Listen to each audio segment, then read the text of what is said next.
It has sometimes been common, especially in the 20th century, even among evangelicals, to think of the Reformation as if the church is more or less corrupted throughout 1,000 years during the Middle Ages, but nonetheless, Martin Luther appears and all of a sudden, the true faith is back.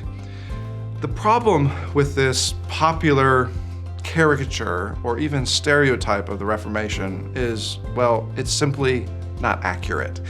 But more to the point, it's not even how the Reformers thought of the Reformation. Think about this. During the 16th century, when Rome accused the Reformers of innovation and therefore heresy, actually it was the Reformers who said, don't confuse us with certain radical movements. Certain radicals said, you had the apostles and the scriptures, but then the church was corrupted, even lost for hundreds, even 1,000 years. But now that the radicals had arrived, they had returned the true church itself. The Reformers, however, said they were actually quite disturbed by that interpretation, and they separated themselves from it. Instead, they argued that yes, they had significant disagreements in soteriology and ecclesiology with the late medieval period, especially on the eve of the Reformation, on the eve of the 16th century.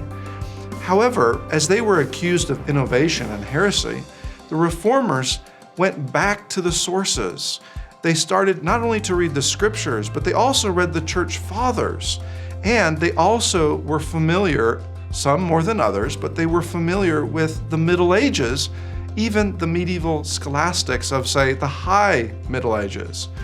All this to say, from Martin Luther to Philip Melanchthon to Zwingli to Bullinger to Peter Martyr Vermigli to, say, Zonke and Beza and so many others, they actually made the argument, we are Augustinian, and therefore we are more Catholic than you think.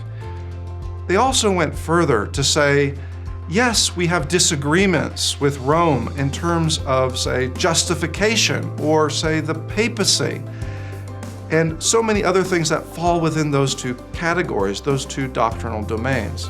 And yet, they did not feel the need to argue with Rome over matters of orthodoxy, countless doctrines from the Trinity to the attributes of God to Christology and so much more, because to do so would actually throw into question their own orthodoxy. In that sense, as they looked at the past, they saw themselves as truly Catholic, and they responded and said, we too are just as much part of the one holy Catholic and Apostolic Church as you.